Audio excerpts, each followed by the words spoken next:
আইফোনের চার্জার এটি। খোলা অংশগুলো দেখতে পাচ্ছেন। চার্জারটির সমস্যা হয়েছিল, ফিউজটি নষ্ট হয়ে গিয়েছে। আইফোনের এটি একটি type C to type C পোর্টের চার্জার। আর এই চার্জারের এই যে ফিউজটি দেখতে পাচ্ছেন, ছোট একটি তার দিয়ে টান দেওয়া হয়েছে। এই পর্যন্ত ছোট্ট একটু তার দিয়ে আমি এটা টেনে সোল্ডার করে দিয়েছি। আপনারাও ঠিক এভাবে দিবেন। এখানে এই ফিউজটি, আসলে এই ফিউজগুলো খোলা খুব কষ্টকর, খোলা যাবে না, তাই উপরের দিক থেকে ফিউজটিকে সংযোগ দিতে হয়। আমি তাই করেছি, উপরের দিক দিয়ে সংযোগ দিয়েছি। এখন যেহেতু সচল হয়েছে, এখন চার্জারটিকে কি করে ফিট করছি দেখতে পাচ্ছেন। এটি টাইপ সি উপর অংশ, এই যে উপরে কাভারটিকে আঠা দিয়ে লাগিয়ে নিব। এটি কোনো খোলার প্রয়োজন ছিল না, তারপরেও আমি খুলে দেখেছি কোনো স্ক্রু আছে কিনা। পিছন থেকেই খুলেছি, তবে একটু ভেঙে গেছে।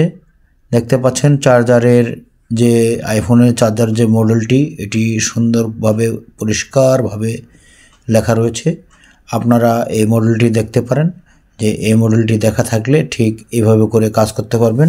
যে এইভাবে সেট করা হচ্ছে, এই সেট যদি আপনাদের দেখা থাকে তাহলে অবশ্যই আপনারা খুলতে পারবেন ঠিক কী নিয়মে খোলা হয়। যে কি করে সেট করছি, ঠিক এই উপরের অংশ এভাবে করেই খোলার সময় খুলতে হয়। আমি সেজন্য সেট করে দেখাচ্ছি যেন আপনাদের খুলতে সমস্যা না হয়। আর সেট আগে অবশ্যই লক্ষ্য রাখতে হবে, এই যে পিন দেখতে পাচ্ছেন, এই পিন দুটি অবশ্যই একটু টাইট করে দিবেন, তাহলে ভিতরের অংশে যেন সংযোগগুলো সঠিকভাবে স্থাপন হয়, সেদিকে অবশ্যই আপনারা লক্ষ্য রাখবেন। দেখতে পাচ্ছেন চার্জারটির ফিউজের অংশটুকু।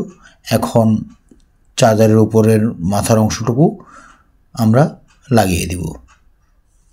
লাগিয়ে দেওয়ার আগেই সামান্য করে চারদিক দিয়ে একটু একটু করে সুপারগুলো দিব আমরা সাইডের অংশে সুপারগুলো দিয়ে তারপর চাপ দিলে এই জিনিসটি বেশ সুন্দরভাবে বসবে।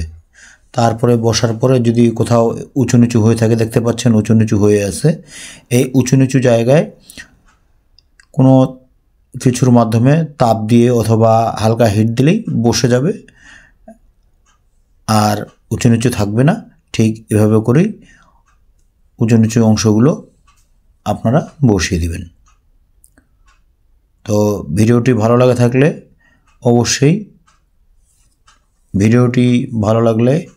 অবশ্যই লাইক করবেন।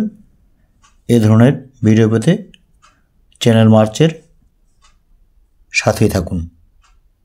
ধন্যবাদ।